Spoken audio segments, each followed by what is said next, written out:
శ్రీ గురుభ్యో నమః. హరిః ఓం. వసుదేవసుతం దేవం కంసచానూరమర్దనం దేవకీ పరమానందం కృష్ణం వందే జగద్గురుం. తీర్త్వా మోహార్ణవం హత్వా రాగద్వేషాదిరాక్షసాన్ సీతా శాంతి సమాయుక్త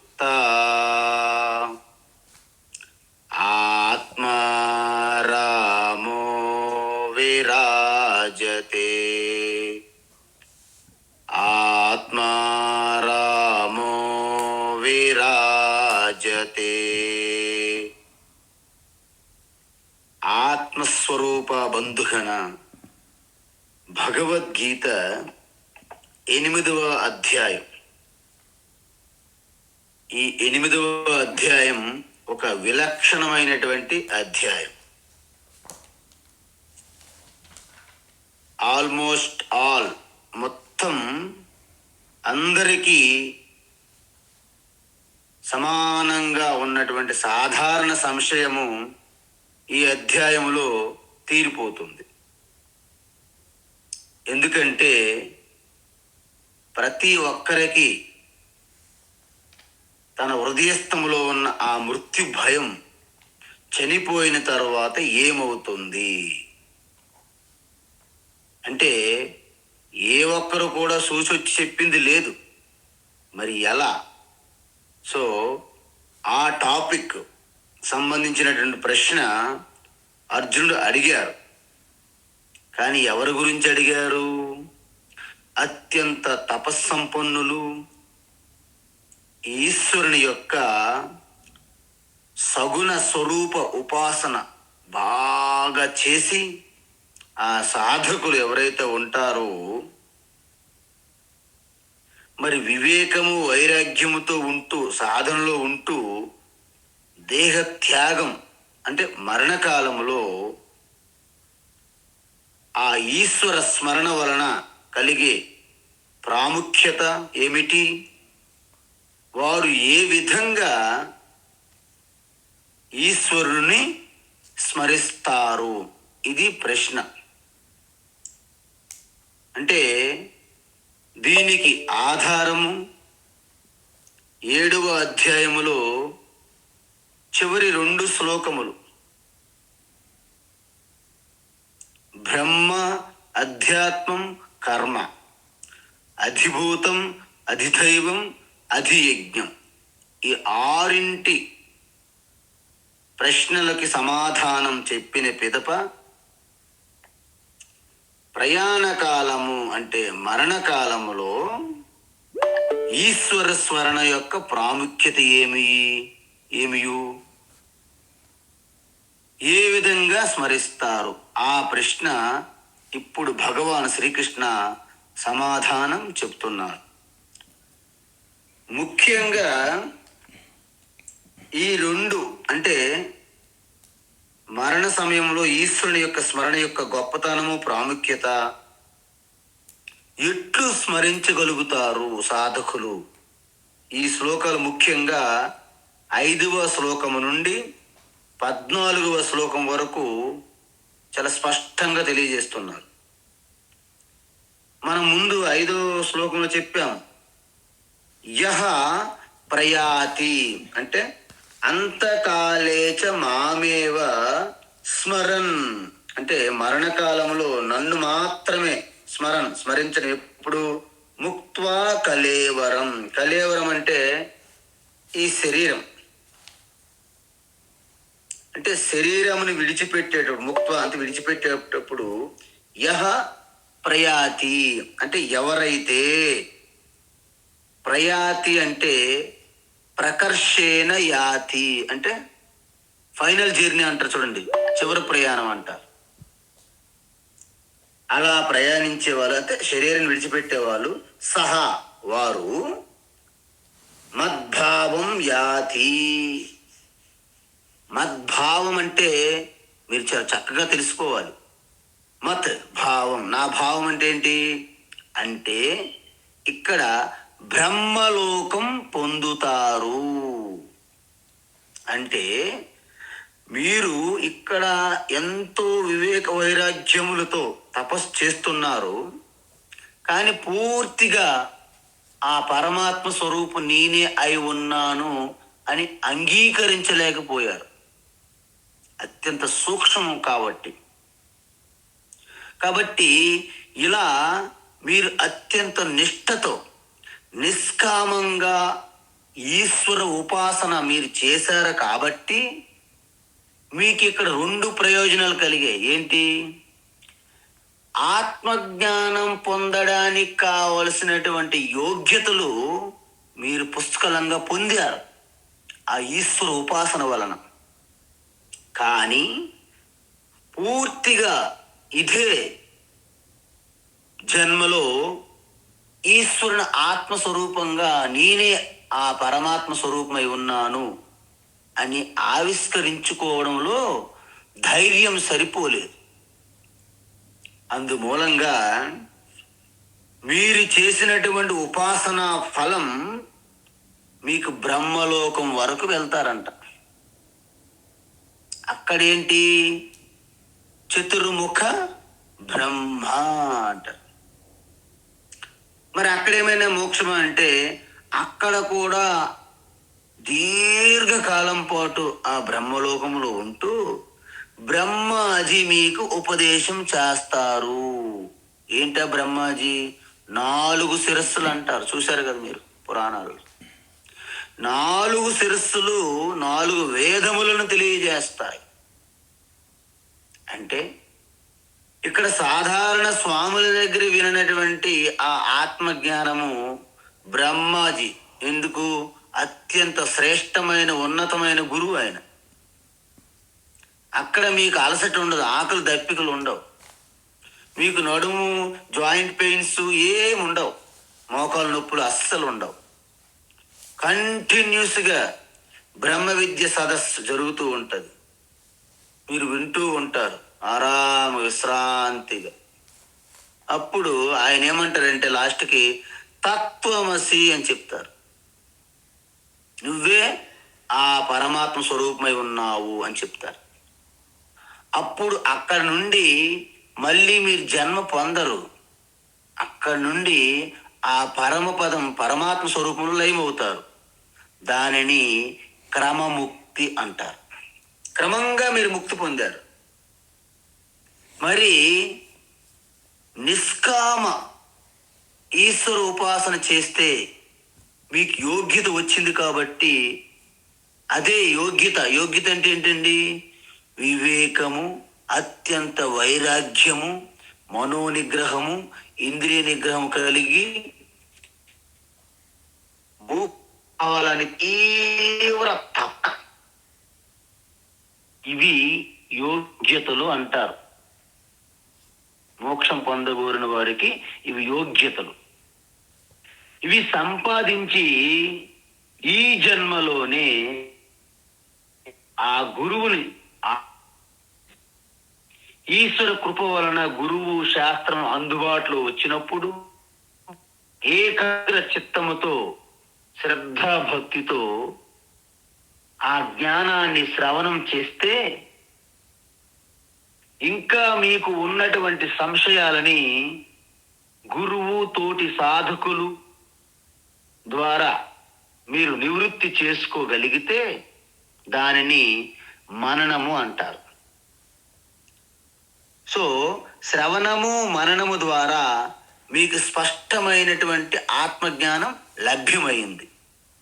కానీ టీ కప్పులో అడుగు భాగంలో ఉన్నటువంటి పంచదార వల్ల అలా ఉండిపోయింది ఒక దగ్గర. ఈ యొక్క చేతన మనస్సులో ఉండిపోయింది, అది లోపలికి వెళ్ళట్లేదు. ఎందుకు? సుప్త చేతనము అంటే అన్కాన్షియస్ మైండ్లో ఆ వాసనలు సంస్కార టెండెన్సీస్ ఉన్నాయి, అనేక జన్మల నుంచి తెచ్చుకున్నవి. ఆ వాసనలు కింద కాసి ఉన్నాయి, అవి దాక్కుని ఉన్నాయి, ఎప్పుడు సమయం వస్తే పైకి వస్తాయి. అందువలన వాటికి ఓడించి ఆ సుప్త చేతన మనసులోకి చొప్పించాలి ఆత్మజ్ఞానం. దానికోసమే నిధిధ్యాసనం చేయాలన్నాం మనం.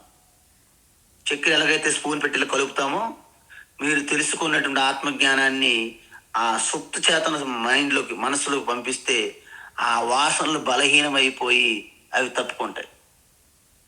అప్పుడు అహం బ్రహ్మాస్మి అనే ఒక వాసన తయారవుతుంది. ఆ వాసన కూడా తనంతట అదే జారిపోయి మీరు బ్రహ్మస్వరూపంగా ఉంటారు. ఇది సద్యోముక్తి అంటారు, లేదా జీవన్ముక్తి. అంటే ఇక్కడ ఇప్పుడే ఇన్స్టంటేనియస్ అంటారు చూసారా, ఇన్స్టంటేనియస్లీ, ఇన్స్టెంట్. అంటే మన గ్లూకోజ్ తాగుతారు పిల్లలు ఆడుతున్నప్పుడు, వాళ్ళకి మనం గ్లూకోజ్ ఇస్తాం. రా బాబు, రా రా కృష్ణ రా అంటాం. ఈ గ్లూకోజ్ కొంచెం తాగు అంటారు. ఆ గ్లాస్ గ్లూకోజ్ తాగిన తర్వాత మళ్ళీ ఫుట్బాల్ వాలీబాల్ ఆడుతుంటాడు పిల్లడు. అంటే ఇన్స్టెంట్ ఎనర్జీ అనమాట. అలాగా ఇప్పుడు ఇక్కడే మీరు మోక్షాన్ని ఆస్వాదిస్తారు. ఈశ్వర స్వరూపాన్ని మీరు అపరోక్ష అనుభూతిగా మీ స్వ అనుభూతిలో దర్శిస్తారు. దాన్ని జీవన్ముక్తి అంటారు. మీకు మరణించాలని అవసరం లేదు. మీ శరీరం మరణించినంత వరకు వెయిటింగ్ లేదు ఇక్కడ. అంటే మీరు వెయిటింగ్ లిస్టులో లేరనమాట. తత్కాల్లో మీకు వచ్చింది టికెట్. ఇది సద్యోముక్తి. దీనికి ఇంకా మాకు టైం ఉంది, మాకు ఇంట్రెస్ట్ లేదండి, మాకు అంత గాబరా లేదు అనుకుంటే బ్రహ్మలోకము నుండి మీరు మోక్షం పొందితే క్రమముక్తి అంటారు. సో క్రమముక్తి అనేది చాలా కష్టం అండి. ఎందుకంటే బ్రహ్మలోకంలో మీరు వెళ్ళే ముందు ఎంత ట్రాఫిక్ జాములు ఉంటాయో, ఎంత విఐపీలు ఉంటారో, ఏం జరుగుతుందో ఎవరో తెలుసు. అందువలన ఇప్పుడు ఇక్కడే ఆ మోక్షాన్ని జీవన్ముక్తులు అంటారు కదండి, దాన్ని మనం వదులుకోకూడదు. అంటే వాయిదాలు పోస్ట్ పోన్ చెయ్యకండి అని అర్థం. దాన్ని మద్భావం యాతి అంటే క్రమముక్తి పొందుతారు అని చెప్పారు భగవాన్ శ్రీకృష్ణ ఇక్కడ. అయితే ఏంటంటే మేము క్రమముక్తి పొందుతామో లేదు ఎవరో తెలుసు అని చాలా మందికి సంశయం. భగవాన్ ఏమంటున్నారంటే అత్ర ఈ విషయంలో సంశయం, సందేహము మీకు నాస్తి, వద్దు, నేను 100% మీకు సైన్ చేసి ఇచ్చాను భగవద్గీత అంటున్నాను.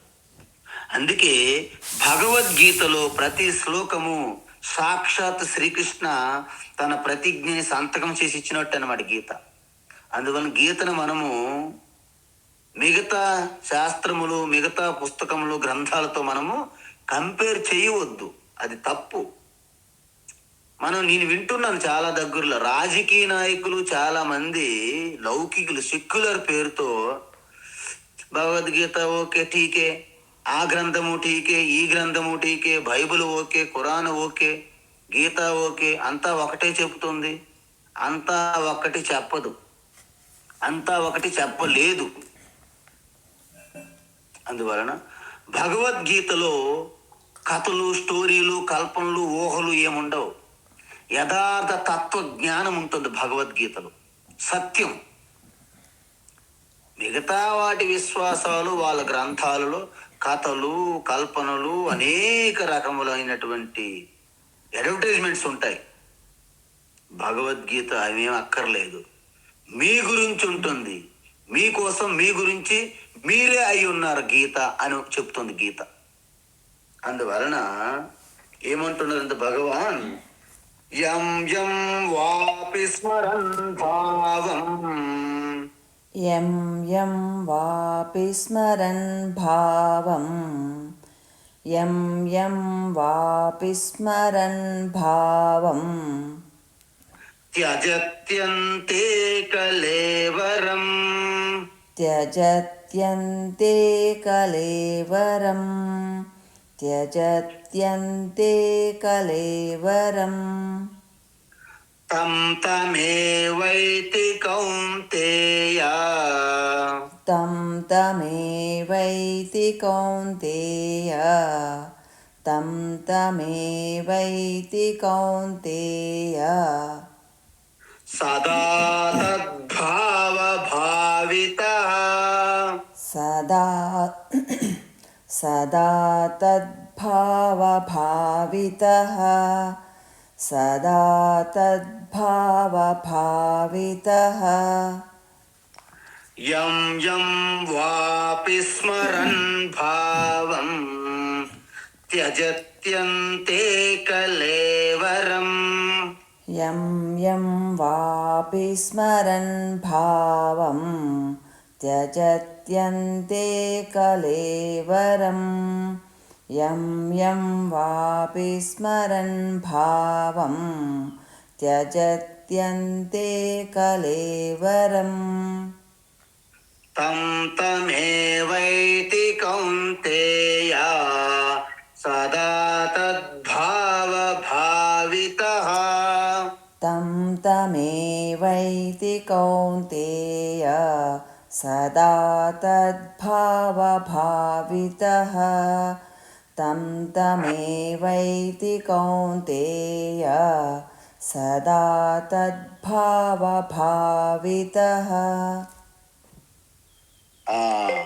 ఉత్తమం. అయితే ఇక్కడ భగవాన్ శ్రీకృష్ణ ఏమంటున్నారంటే యం యం వాపి, యం యం వాపి అంటే ఓ కౌంతేయ, ఓ కుంతి పుత్ర, యం యం వాపి అంటే ఏ అంటే ఎట్టి ఎట్టి అంటే ఏ విధమైనటువంటి భావం అంటే ఆ భావములు, ఆలోచనలు, థాట్స్ అంటే ఏ భావములను స్మరిస్తారు ఎప్పుడు? అంతే కలేవరం త్యజతి. చూసారా, అంతే అంటే అంతములు అంటే దేహాంతములు అంటే ఇక శరీరం నిలబడటానికి వీలు పడదు. శరీరం అనేది ఇక నిలబడట్లేదు, జారిపోతుంది. అంటే అంతకాలంలో కలేవరం అంటే శరీరము అని అర్థం.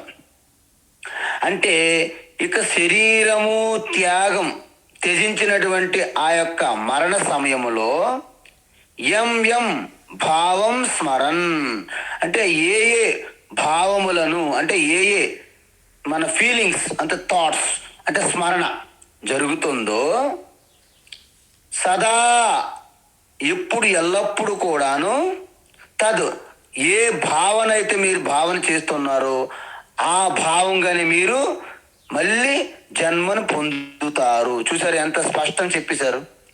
అందుకే మరణ సమయంలో మీరు స్పష్టమైనటువంటి ఒక ఈశ్వర స్మరణ మీకు కలగాలంటే మీ జీవితాంతము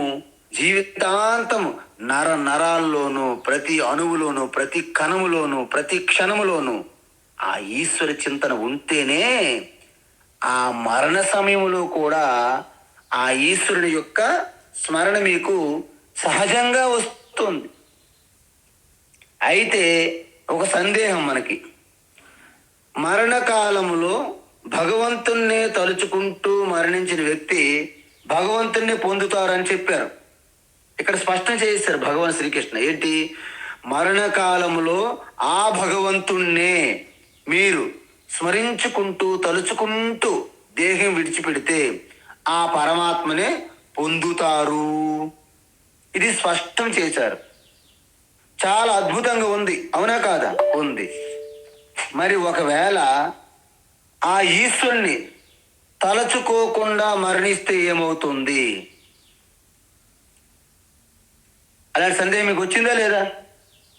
అంటే ఈ ప్రకృతి సూత్రం ఏమిటంటే ఒకవేళ మరణించే వ్యక్తి ఈశ్వరుని స్మరించకుండా మరణిస్తే ఏమవుతుంది అంటే మరణించే సమయంలో ఏ భావన కోరికతో దేహత్యాగం జరిగిందో అదే ఆలోచనకి అనుగుణంగా వచ్చే జన్మ పొందుతారు. అందుకే మనకి ఈవెన్ భగవద్గీత ఉపనిషత్తులు అక్కర్లేదు. చాలా మంది చెప్తారు what you think so you are అంటారు. నువ్వు ఏం ఆలోచిస్తే నువ్వు అదే అవుతావు అని చెప్తారు ఇంగ్లీష్లో. అంటే యద్భావం తద్భవతి అని మన వాళ్ళు చెప్పారు ఇంతకుముందు, నేను కూడా చెప్పాను మీకు. అంటే యో యత్ శ్రద్ధ సయేవ సహా అంటారు. అంటే ఎవరు ఏ శ్రద్ధతో నిండి ఉంటారో ఆ శ్రద్ధకు సంబంధించిన భావన ద్వారా వాళ్ళు తయారవుతారు. ఆ విధంగా యథా కామో భవతి తత్ క్రతుర్భవతి. వాళ్ళు ఏ రకమైనటువంటి భావనతో నిండిపోతారో ఆ భావనకు అనుగుణంగా వాళ్ళు కర్మ చేస్తారు. యత్ క్రతుర్భవతి తత్ కర్మ కురుతే. ఏ విధంగా ఆ సంకల్పం, అంటే క్రతువు అంటే సంకల్పం తీసుకోవాలి కదండి, ఎటువంటి సంకల్పం తీసుకుంటారో దానికి అనుగుణంగానే కర్మ చేస్తారు. యత్ కర్మ కురుతే తత్ అభి సంపద్యతే. మీరు ఎటువంటి కర్మలు చేస్తారో ఆ కర్మ ఫలానికి అనుగుణంగా మీరు ఆ యొక్క మరుజన్మ అనేది పొందడము జరుగుతున్నది.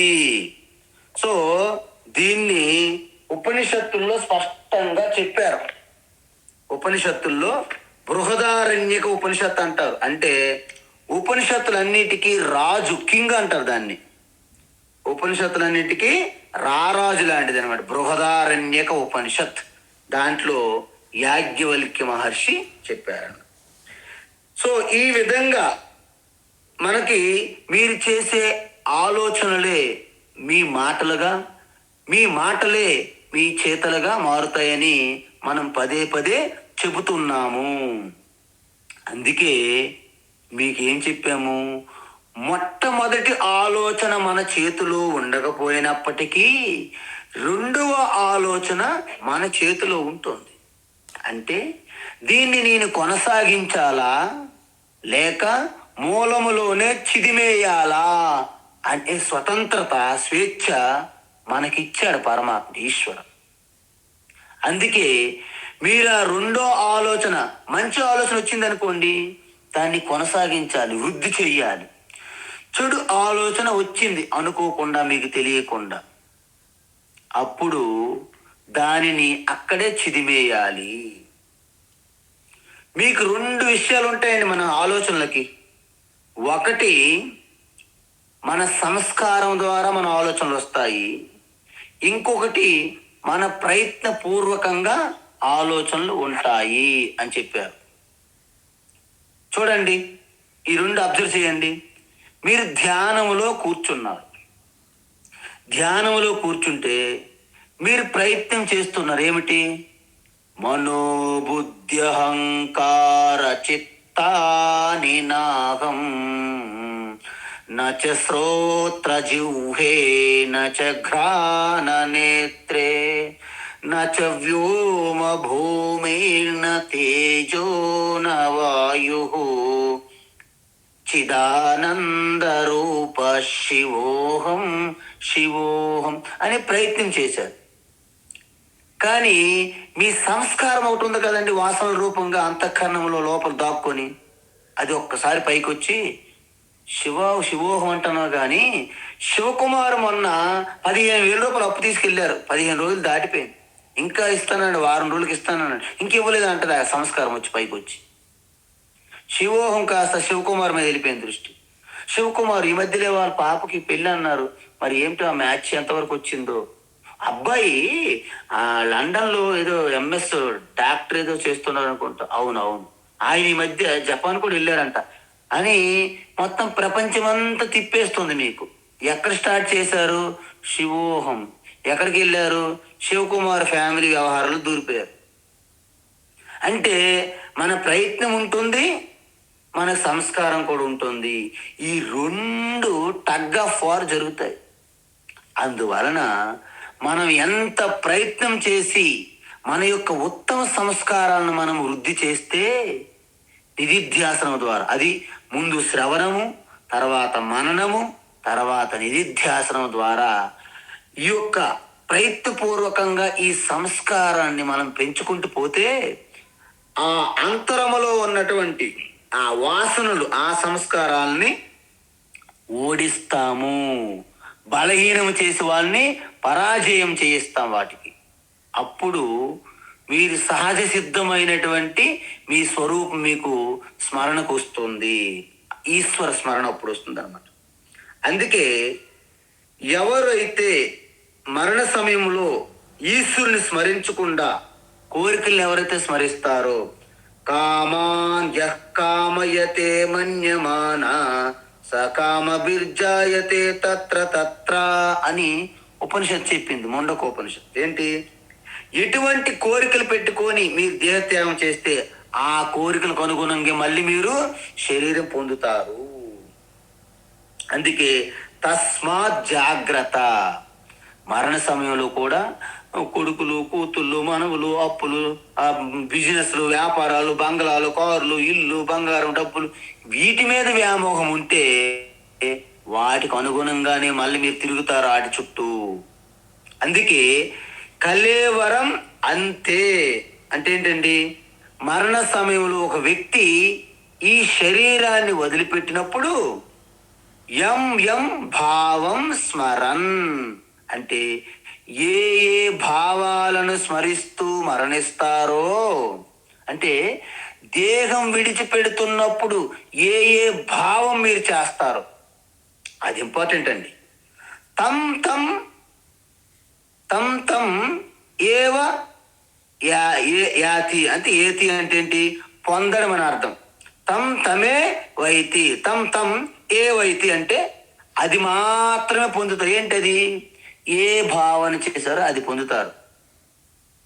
అంటే ఓ కౌంతేయ, ఓ అర్జున, ఇది విశ్వానికి సంబంధించినటువంటి, సృష్టికి సంబంధించినటువంటి సూత్రం. ఇది ఎవరు అతిక్రమించడానికి వీలు లేదు. ఇది వినగానే మనకి దాంట్లో ఉన్నటువంటి లూప్ హోల్స్ ఏమున్నాయా అని ఆలోచిస్తాం. మీకు తెలుసు కదండి, ట్యాక్స్ రూల్స్ పెట్టారు, వాటిని ఎగ్గొట్టడానికి ఏం ప్లాన్ వేయాలని మనం సీఈఓ వాళ్ళ ద్వారా కూర్చొని మాట్లాడతాం. ఏమండి దీన్ని ఎలా ఎగ్గొట్టాలి అంటారు. కొంతమంది ఇవన్నీ రకరకాల డొనేషన్లు ఇచ్చి మళ్ళీ వెనక్కి తీసుకుంటూ ఉంటారు వాళ్ళు. మరి వాళ్ళు ఏమి డోనర్లో, వారు ఏమి దాతలుగానో వాళ్ళ కోసం మనము కొన్ని రికార్డులు, గిన్నీస్ బుక్ రికార్డుల కోసం వాళ్ళ పేరు మనము సూచించాలి. అందువలన ఈ యొక్క ట్యాక్స్లు అన్ని ఎగ్గొట్టడానికి ఎంత ప్రణాళికలు, లూపోల్స్ వెతుకుతారో భగవాన్ ఇచ్చినటువంటి ఈ సూత్రం కూడా మనము తప్పించుకోవడానికి ప్రయత్నిస్తారు మన వాళ్ళు. ఏంటి? మనము ఆఖరి సమయంలో కదా ఈశ్వర స్మరణ అంటే అంతవరకు మనం విడిగా ఉండవచ్చును. లాస్ట్కి దేహత్యాగం సమయంలోన నారాయణ నారాయణ అని అయిపోతుంది కదా అని అనుకుంటాం మనం. మరి కృష్ణ పరమాత్మ ఏమంటున్నారంటే, అంత్యకాలంలో నువ్వు దేని గురించి ఆలోచిస్తే అదే వచ్చే జన్మలో పొందుతావు అని ఆయన సర్టిఫికెట్ ఇచ్చారు సంతకం పెట్టి. అంటే చివరి కోరిక మాత్రం ఎంతో ముఖ్యం.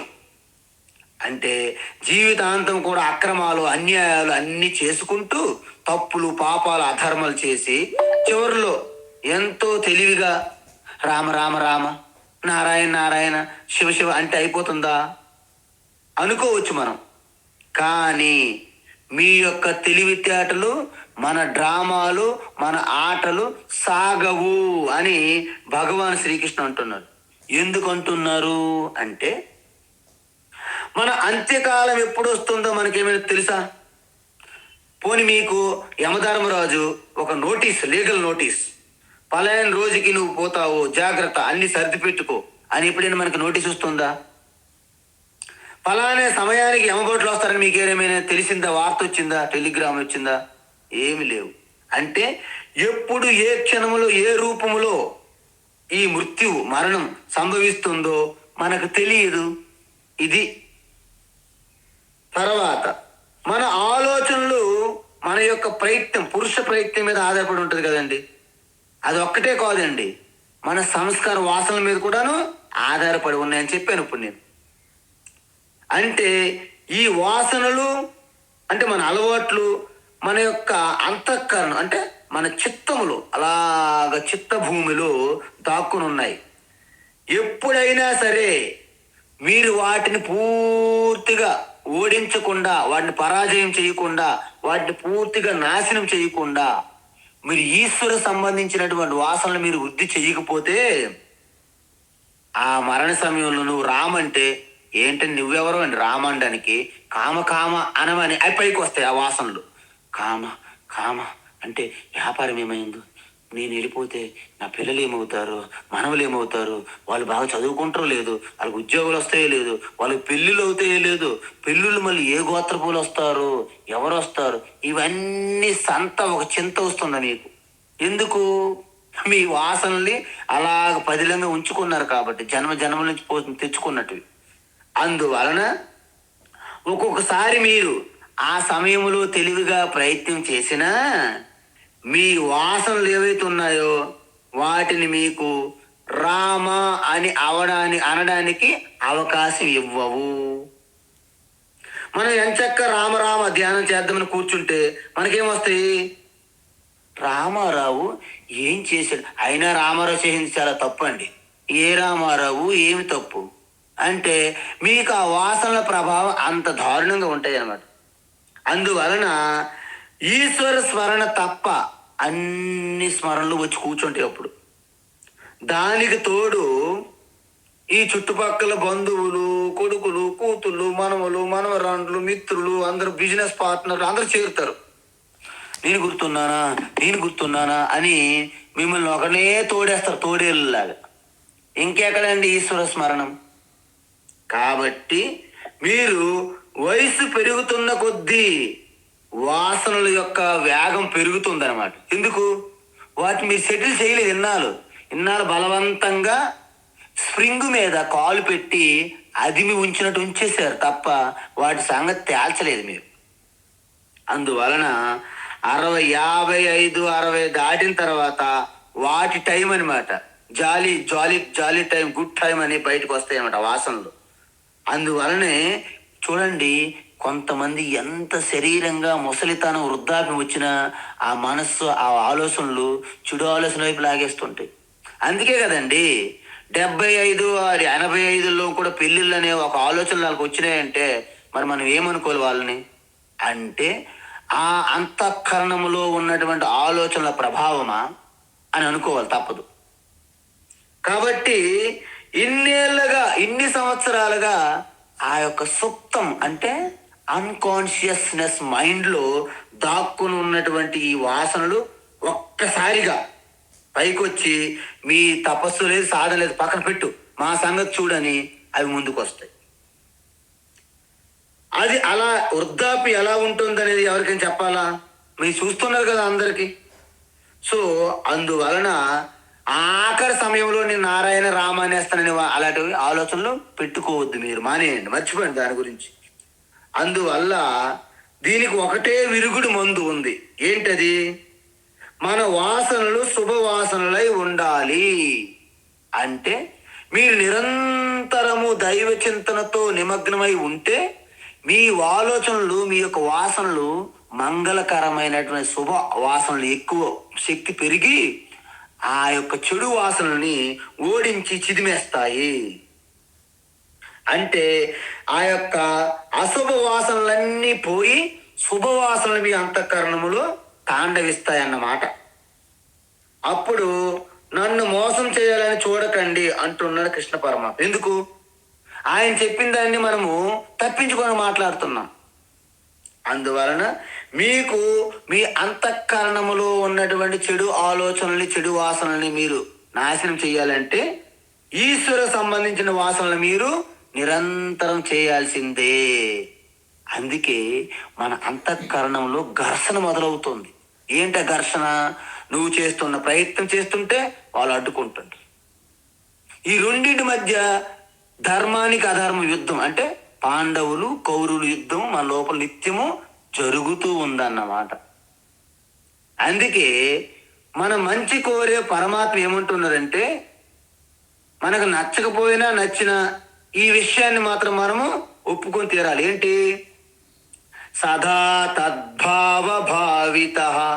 భావిత అంటే అందులోనే పదే అంటే నిరంతరము ఆ రామ, ఆ ఈశ్వర చింతన, ఆ భగవద్గీతలో చెప్పినటువంటి సాక్షాత్తు జగద్గురు ఆయన చెప్పినటువంటి తత్వాన్ని పదే ఆ ఈశ్వర భావనతో ఎప్పుడైతే ఉంటారో, నిరంతరం ఈశ్వర చింతనలో ఉండడం ద్వారా ఆ యొక్క సుప్త చేతన మనస్సులోకి మీరు చొప్పిస్తారనమాట ఈ ఈశ్వర చింతన. దాంట్లోకి వెళ్ళి ఏంటండి మీ గోల, గెట్ అవుట్ ఫ్రమ్ ఇయర్ అంటాయి అనమాట. ఏంటి? ఈశ్వర చింతనకు సంబంధించినటువంటి వాసనలు, లోపల ఉన్నటువంటి చెడు వాసనలకి మీరు బయట పోండి, ఇక్కడ మీకు స్థానం లేదని బయటికి పంపిస్తాయి అన్నమాట. అలా చేయడం వలన మొత్తం మీకు ఈశ్వర చింతన అనేది సహజ సిద్ధమైపోతుంది. అందుకే దేహత్యాగం తర్వాత మీరు ప్రయత్నం చేయాల్సిన పని ఉండదు మీకు. ఆటోమేటిక్ ఏది జరిగిన రామేచ్ఛ, ఈశ్వరేచ్ఛ అనే ఒక దాని మీద మీకు సరెండర్ అయిపోవడం వలన అంత రామమయంగా మీ అంతఃకరణ మారిపోతుంది. మీకు ఈ విషయం చెప్పాను ఒకసారి. ఇదే విషయాన్ని అప్పయ్య దీక్షితులు ఒక పరీక్ష పెట్టుకున్నారు. ఆయన ఎంత తపస్సు చేశారో చూడండి.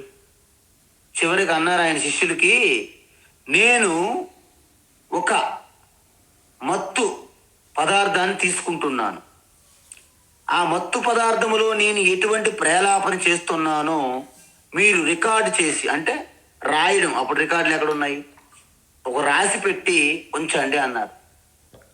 ఆయన ఒక మత్తు పదార్థాన్ని తీసుకొని ఆ యొక్క భ్రమలో, ఆ డెల్యూజన్ లాగా మనసు అయ్యింది. అప్పుడు వాగాడనమాట ఆయన ప్రాలాపనలు. వాళ్ళంతా నోట్ చేశారు ఆ శిష్యులు. కొంత సమయం అయిన తర్వాత ఆ యొక్క డ్రగ్ ఆ మత్తు నుంచి బయటకు వచ్చారనమాట, ఆ ప్రాలాపన నుంచి. ఏం చెప్పాను అని అడిగారనమాట. ఆయన చూపెడితే అద్భుతమైనటువంటి శివుని యొక్క స్తోత్రం అయిందంట ఆ పిచ్చి ప్రాలాపనలతో. అందుకే దానికి ఉన్మత్త స్తోత్రము అంటారు. దాని పేరు ఉన్మత్త స్తోత్రము. అంటే ఉన్మత్తములో ఉండి చెప్పినటువంటి స్తోత్రం కాబట్టి ఉన్మత్త స్తోత్రము అన్నారు దాన్ని. ఆ విధంగా ఓ అర్జున, ఎప్పుడు నీ అంతిమ లక్ష్యమైనటువంటి ఈశ్వర చింతనతోనే ఎప్పుడూ ఉండు. ఎందుకు?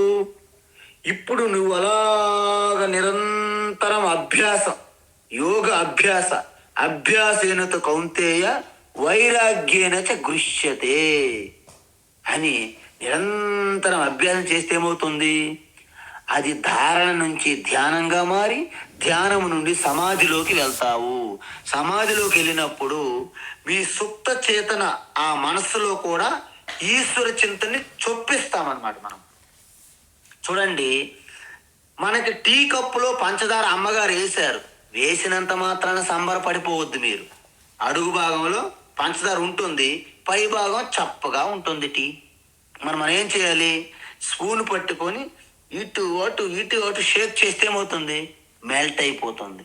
అప్పుడు టీ మొత్తము స్వీట్ అవుతుంది, తీపిగా.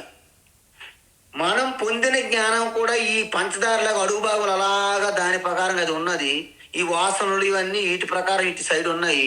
రెండు కూడా ఎవరి పని వాళ్ళు చేసుకుంటున్నారు. అప్పుడు మనం ఏం చెయ్యాలి? ఈ పంచదార ఎలాగైతే ఈ చెంచాతో స్పూన్తో కలిపినట్టు నిధిధ్యాసనములో సర్వ సంకల్పం ద్వారా త్యాగం చేసి కేవలం నిరంతరం ఈశ్వర ధ్యానం, ఆత్మధ్యానం చేస్తే అప్పుడు ఈ సైడ్ ఉన్నటువంటి పంచదారలా ఒక సైడ్ ఉన్నటువంటి ఈ జ్ఞానము ఆ లోపలికి చొచ్చుకుపోయి నరాలు, కణకణాలు, అణువులు, మొత్తం సెల్స్లో కూడా, ప్రతి భావంలో కూడా, స్వప్నంలో కూడా మీకు ఈశ్వర చింతన సంబంధించిన కళలు వస్తాయి. అప్పుడు మీకు అర్థమైపోతుంది, ఓహో ఇప్పుడు నా యొక్క వాసనలన్నీ శుభవాసనలుగా మారాయి. నా ఉదాహరణ మీకు చెప్తాను. అంటే మీరు ఇది యథార్థము, సత్యం పునఃసత్యం వినండి.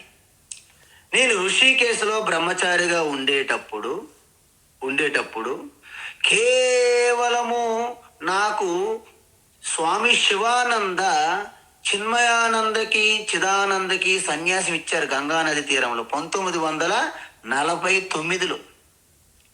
నేను ఋషికేశ్ వెళ్ళిన తర్వాత వారి గురించి తెలుసుకొని ఆ వీడియోలు, ఆ పుస్తకాలు చదివి ఎలాగా ఒక ఉన్మత్తంగా పిచ్చెక్కిపోయినట్టు అయింది కొన్ని నెలలకి, 1 సంవత్సరం పోయిన తర్వాత. ఇక ఎప్పుడు చూసినా ఆ చిన్మయానంద స్వాములకి ఈయన సన్యాసిస్తున్నట్టు అది పదే ఎందుకు నాకు సన్యాసం కావాలని ఒక పిచ్చి తపనతో వెళ్ళానమాట. అందువలన అది ఎంత సుప్త చేతనలోకి వెళ్ళిపోయిందంటే ఆ భావన, నాకు స్వప్నములో కూడా శివానంద స్వామి గంగా నది తీరములో ఆ ఋషికేశులో నాకు సన్యాసం ఇస్తున్నట్టు కలొచ్చి అప్పుడు అనుకోను, అబ్బా అసలు స్వామి శివానంద ఎప్పుడు సమాధి పొందారు? 1963లో. ఆయన సన్యాసం ఇచ్చినటువంటి ఆయన శిష్యులు ఎవరు? చిన్మయానంద. ఆయన ఎప్పుడు సమాధి పొందారు? 1993లో. మరి నేనెప్పుడు ఋషికేశ్ వెళ్ళాను? 2014, 2014 ఎండింగ్లో. చూసారా, దేనికి సంబంధం ఏమైనా ఉందా? అంటే ఎంత తీవ్రంగా మీరు చింతన చేస్తే ఆ భావనలే మీరు అయి ఉంటారు. యద్భావం తద్భవతి. దాన్ని భగవాన్ ఇక్కడ ఏమన్నారంటే సదా తద్భావ భావిత. అందువలన మీరు ఈశ్వర చింతన అనేది మీకు ఒక డౌట్ వస్తుంది. ఇప్పుడు అన్ని సమయంలో ఈశ్వర చింతన ఎలా సాధ్యము అని అంటారా? అందువలన దానికోసం భగవాన్ ఏమంటున్నారంటే తస్మాత్ సర్వేషు కాలేషు తస్మాత్ సర్వేషు కాలేషు తస్మాత్ సర్వేషు కాలేషు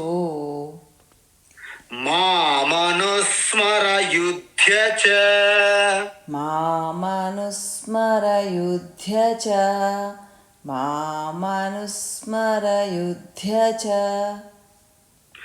మయ్యర్పితమనో బుద్ధిః మయ్యర్పితమనో బుద్ధిః మయ్యర్పితమనో బుద్ధిః మామే వైశ్యస్య సంశయం మామే వైశ్యస్య సంశయః సంశయం మామే వైశ్యస్య సంశయం తస్మాత్ సర్వేషు కాలేషు మామనుస్మర యుధ్య చ తస్మాత్ సర్వేషు కాలేషు మామనుస్మర యుధ్య చ తస్మాత్ సర్వేషు కాలేషు మామనుస్మర యుధ్య చ మయ్యర్పితమనో బుద్ధిః మామే వైశ్యస్య సంశయం మయ్యర్పితమనో బుద్ధిః మామే వైశ్యస్య సంశయం మయ్యర్పితమనో బుద్ధిః మామే వైశ్యస్య సంశయం. ఉత్తమం. అయితే భగవాన్ ఏమంటున్నారు? సర్వేషు కాలేషు తస్మాత్ దేర్ఫోర్, అందువల్ల అర్జున సర్వేషు కాలేషు అంటే ఎల్ల సమయంలో, అంటే ప్రతి సమయంలో ప్రతి కాలంలో, మయి అంటే నాయందు పరమాత్మనైనటువంటి, అంటే సకల ప్రాణులు హృదయములో స్ఫురిస్తున్నటువంటి ఆత్మస్వరూపంగా నేను నేను అనే భావనగా ఉన్నటువంటి పరమాత్మనైనటువంటి నాతో నన్ను అర్పిత మనః బుద్ధి అంటే సర్వం, మనస్సు బుద్ధి భావనలు ఆలోచనలు సర్వం నాకు అర్పించాలి. మాం అనుస్మర, నన్నే స్మరిస్తూ ఉండాలి. ఏం చేయాలి? ఉండి పడుకోవాలా? కాదు. యుధ్య చ అంటే ఈ కర్తవ్యాన్ని నిర్వర్తించు. ఇక్కడ అర్జునుడు యుద్ధ భూమిలో ఉన్నాడండి. యుద్ధ భూమిలో అర్జునుడు ఉంటే నువ్వు వెళ్ళి వ్యవసాయం చెయ్యి, నువ్వు వెళ్ళేమో ఇంకేమో చెయ్యి, వ్యాపారం చెయ్యి అని చెప్పలేరు కదండి. యుద్ధంలో భూమిలో ఉన్నాడు కాబట్టి యుద్ధం చెయ్యి అన్నారు. అందువలన మన పరమానంద శిష్యులు ఏమంటారంటే, చూసారా శ్రీకృష్ణుడు ఎప్పుడు యుద్ధాన్ని ప్రేరేపించాడండి. ఆయన వార్ మాంగర్ అంటే ఆయన యుద్ధం చేయమని కోరాడు. అలాంటి భగవద్గీత ఏంటంటే మనకు పనికి వస్తుంది అని కొంతమంది వాదన. ఇక్కడ యుద్ధము అంటే అర్జునుడికి యుద్ధము, మనమేమో కర్తవ్యానికి సిద్ధము అని అర్థం. అర్జునుడికి యుద్ధము, మన కర్తవ్యానికి మనం సిద్ధం కావాలి అని చెప్పడమే ఇక్కడ రహస్యం. అందువలన ఇక్కడ యుధ్యచ అంటే మనం అక్కడ యథార్థమైన అర్థాన్ని తీసుకోకూడదు. అంటే నీ సకలు ఆలోచనలు, సంశయాలు అన్నీ కూడా పరమాత్మ స్వరూపమైనటువంటి సర్వవే పరమాత్మనే నాయందు అర్పించి నాకు వదిలేసే. వాటి యొక్క పుణ్యపాపాలు, ధర్మ అధర్మాలు అన్ని నాకు విడిచిపెట్టి నీ కర్తవ్య స్వధర్మంగా వచ్చినటువంటి కర్తవ్యాన్ని నువ్వు నిర్వర్తించు అని చెప్పారు. అయితే అలా చేస్తే ఏమవుతుంది? మాం ఏవ ఏస్యసి, మాం ఏవ ఏస్యసి. ఏస్యసి అంటే ఏంటండి?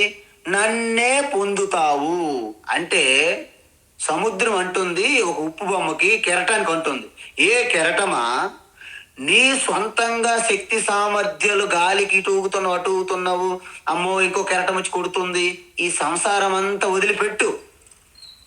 నువ్వు ఏ విధంగా నా నుండి కెరటంగా ఆవిర్భవించావో కానీ నా స్వరూపం కంటే భిన్నంగా నువ్వు లేవు కాబట్టి నా స్వరూపం మీద నీ దృష్టి పెట్టుకొని నీకు వచ్చిన అవకాశాన్ని, ఆ ఆట, ఆ క్రీడ, ఆ పాత్ర పోషించడానికి నువ్వు ఉండు. అప్పుడేమవుతుంది? మామేవ ఏస్యసి, నా స్వరూపమైనటువంటి నీటిని నువ్వు పొందుతావు. పొందడమేట నీరయ్యే ఉన్నది కెరటము. ఇది కూడా అలాంటిదే. మనం మళ్ళీ పొందడాలు ఏముండవు. మన హృదయస్థంలోని పరమాత్మ ఉన్నాడు. పరమాత్మ చింతనతో సర్వం చేసేస్తే అవి వాటితో మీకు అంటారు. ఎందుకు అంటారు? ఇది ఆల్రెడీ భగవాన్ చెప్పాడు ఇంత ముందు. ఏంటది? బ్రహ్మణ్యాధాయ కర్మాణి సంగం త్యక్త్వా కరోతి యః లిప్యతేన స పాపేన పద్మపత్రమివాంబస అన్నారు. అంటే ఆ నీటి ద్వారా, ఆ మురికి ద్వారా ఎటువంటి అంటడము ముట్టడము ఎలాగైతే పద్మపత్రకి ఉండదో, మీరు కూడా సంసారం అనే ఈ సాగరం నీటిలో బురదలో ఉన్నప్పటికీ సర్వము మయ్యర్పిత మనోబుద్ధి, అంత ఈశ్వరార్పణగా బుద్ధితో ఆ మాటలు, ఆ చేతులు అన్నీ కూడా ఈశ్వరునికి సమర్పిస్తే నువ్వు నా పరమాత్మ స్వరూపాన్ని పొందుతావు. గ్యారంటీ ఏంటి కృష్ణ? అత్ర సంశయం నాస్తి, సంశయం ఎటువంటి డౌట్ వద్దు నీకు అంటున్నారు. అసంశయం అంటే ఎటువంటి సంశయం లేదు. సో ఈ విషయాన్ని మనము చాలా స్పష్టంగా తెలుసుకోవాలి. ఎందుకు? తస్మాత్ సర్వేషు కాలేషు మాం అనుస్మరా, అన్ని కాలాల్లో నన్నే తలుచుకో. అప్పుడు నీ సుప్త చేతన మనస్సు నా ఆలోచనతో నిండిపోతుంది అంటున్నారు కృష్ణ. ఎందుకు? ఇక్కడ రెండు ప్రాబ్లంలు అండి మనకి. రెండు మనస్సులు కొట్టుకుంటాను. ఇద్దరు సన్యాసులు కొట్టుకుంటాట. ఏంటి రిజల్ట్ వచ్చిందంటే కింద విభూతి రాలిందట. అక్కడ పాపం మంచిగా తయారు చేసిన ప్లేస్లో విభూతితో నింపేశారు ఇద్దరు గొడవపడి. అలా అన్నట్టు ఈ మనసు ఆ మనసు రెండు కొట్టుకుంటున్నాయి. ఏంటి? అది చెడు ఆలోచన తీసుకొచ్చింది, ఇన్ని టెండెన్సీస్. ఇప్పుడేమో మనం ఏదో వారానికి ఒకసారి వీక్లీ సెషన్, వీక్లీ సత్సంగం, వారానికి ఒక రోజు సత్సంగం, ఇలాగ చేస్తే పని అవ్వదు. నిరంతరం మీరు చేస్తే అప్పుడు ఈ యొక్క యాక్టివ్గా ఉన్నటువంటి మనసులో ఉన్నటువంటి ఈశ్వర చింతన లోపలికి సొచ్చుకుపోతుంది. ఎక్స్రే కిరణాల్లాగా స్కానింగ్ చేస్తే చూసారా? అప్పుడు నేను ఎక్స్రే చేయాలని, స్కానింగ్ చేయాలని మన బట్టలు ఇప్పక్కర్లే, ఆ స్కానింగ్ రేస్ వెళ్ళిపోతాయి. ఆ విధంగా ఈ యొక్క ఈశ్వర చింతన లోపలికి సొచ్చుకొని పోతుంది. మనిషి అనుమానాలు పుట్ట. ఎందుకు? మనకి ఏం చెప్పినా మనం డౌట్ ఉంటుంది. డౌటింగ్ థామస్ అంటారు మనకి. వెంటనే ఇంకో ప్రశ్న వస్తుంది. ఏమిటి? నిరంతరం దైవ చింతనలో ఉంటే మరి నా యొక్క ఉద్యోగం ఎలా చేయగలను, వ్యాపారం ఎలా చేయను, నేను అసలే గృహస్థన స్వామీజీ, మేము గృహస్థలము తప్పించుకోవడానికి. అందువలన భగవాన్ ఏమంటున్నారంటే మీ కర్తవ్యాలను విస్మరించమని చెప్పట్లేదు. అయితే ఒక ప్రశ్న, నేను ఒకసారి ప్రకాశం జిల్లా గిద్దలూరు వెళ్ళానండి. గిద్దలూరు సత్సంగానికి వెళ్ళా. అక్కడ రాధాకృష్ణ మందిరము దానికి యానివర్సరీ అంటే 2వ సంవత్సరం చేస్తున్న వార్షికోత్సవం. అక్కడ గోశాల ఉన్నది. అక్కడ మనకి ఇస్కాన్ వాళ్ళకు సంబంధించినటువంటి ఒక బ్రహ్మచారి ఉన్నాడు, హరే కృష్ణ. నేను వెళ్ళి హరే కృష్ణ ప్రభు అన్నా. హరే కృష్ణ ప్రభు అనేసారు. వెంటనే అనేసి హరే కృష్ణ హరే కృష్ణ హరే కృష్ణ కృష్ణ కృష్ణ హరే హరే కృష్ణ హరే కృష్ణ కృష్ణ కృష్ణ హరే హరే రామ్ హరే రామ్ హరే రామ్ రామ్ హరే ఇలా చెప్తున్నాడండి. ఇంకేదైనా మాట్లాడితే టక్కన అక్కడ గోవులు ఎన్నో ఉన్నాయండి, 100 ఉన్నాయండి, హరే కృష్ణ హరే కృష్ణ కృష్ణ కృష్ణ హరే. నేను అనుకున్నాను, ఇదేంటి జబ్బు? నువ్వు నేను హరే కృష్ణ మాట్లాడినప్పుడు నా యొక్క సంవాదం ఖచ్చితంగా చేయాలి నువ్వు. అంటే ఇక్కడ 2 విధానాలు మనం పాటించాలి. ఏమిటి? మన సుప్త చేతనం ఒకటి ఉంటుంది, మన యాక్టివ్ చేతనం ఒకటి ఉంటుంది. అంటే ఈ మనసు యాక్టివ్గా ఉన్న మనసుతో మన కర్తవ్యం చేస్తూ మీ యొక్క బ్యాక్గ్రౌండ్లో ఆ తుంబుర శృతి అంటారు కదా, ఆ బ్యాక్గ్రౌండ్లో మీరు ఈశ్వర చింతన పెట్టుకోవాలి. అంతే తప్ప అమ్మగారు కాఫీ ఉందా, రామ రామ రామ రామ రామ, కాఫీ చేయమ్మా, రామ రామ రామ రామ, కాఫీ తీసుకురా, రామ రామ రామ రామ, అలాగ చేయకూడదు. ఇది పరమానంద శిష్యుల తత్వం అంటారు దీన్ని. అందువలన మనం ఏంటంటే మన బ్యాక్గ్రౌండ్లో చింతన నడుస్తూ ఉంటుంది, బయటి వ్యవహారం కూడా చేస్తూ ఉంటాం. అందుకే శ్రీరామకృష్ణుల వారు ఒక మాట చెప్పారు. ఒక మేడిన్ సర్వెంట్ అంటే మన ఒక పని మనిషి వస్తారు ఇంటికి. తన బిడ్డ 6 నెలలు 8 నెలల బిడ్డ ఉయ్యాలలో వేసి వచ్చారు ఇక్కడ పని చేయడానికి.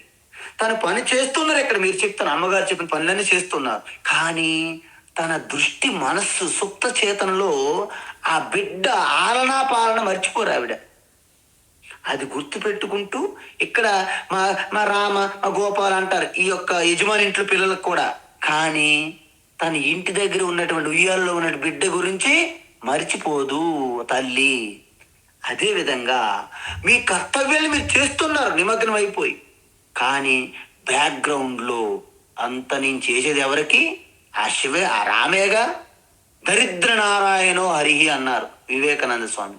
అందువలన మీరు చేసే ప్రతి కర్తవ్యంలో, ఆలోచనలో, మాటలో, చేతుల్లో ఆ ఈశ్వర చింతనని మీరు నింపినప్పుడు మీరు ఇంకా రామ రామ రామ రామ రామ ఇలాగ రట్టింగ్ చేయక్కర్లేదు. అదంతా స్పష్టత ఉంటుంది. ఎప్పుడు మీ చుక్త చేతనలో ఎప్పుడైతే ఈశ్వర చింతన పంపించగలిగారో అప్పుడు సహజ సిద్ధమైనటువంటి ఈశ్వర చింతన బ్యాక్గ్రౌండ్ వెళ్ళిపోతుంది. ఇంతకుముందు మనం చూసాం, అఖండ నామ సంకీర్తన చేసి మీరు 48 గంటలు 28 గంటలు 24 గంటలు చేసి వస్తే మనకు తెలియకుండా ఓసారి జరిగిపోతుంటుంది. ఈ మధ్యలో నేను వైకుంఠ ఏకాదశి రోజు గోవింద నామాలు విన్నాను మన స్వామివారి. ఆ నెక్స్ట్ రోజంతా నాకు తుంబుర శృతిలాగా గోవింద గోవింద నా మనస్సులో అలాగే వినిపిస్తుండేది. నేను అనేవాడిని కాదు గోవిందని. దట్ ఈజ్ వాట్ సుప్త చేతనలోకి మనం ఈశ్వర చింతన పంపించడం. అందువలన అన్ని కాలాల్లో మీరు ఈశ్వర చింతనతో ఉంటూనే మీ కర్తవ్యాలు చేసుకోవచ్చు. స్వామివారు కృష్ణ పరమాత్మ చెప్పారని కర్తవ్యాలన్నీ వదిలిపెట్టకూడదు గాల్లోకి. అందువలన ఈ విషయాన్ని మనము చాలా జాగ్రత్తగా అమలు చేయాల్సి ఉంటుంది. హరి ఓం తత్సత్. సర్వం శ్రీకృష్ణార్పణమస్తు.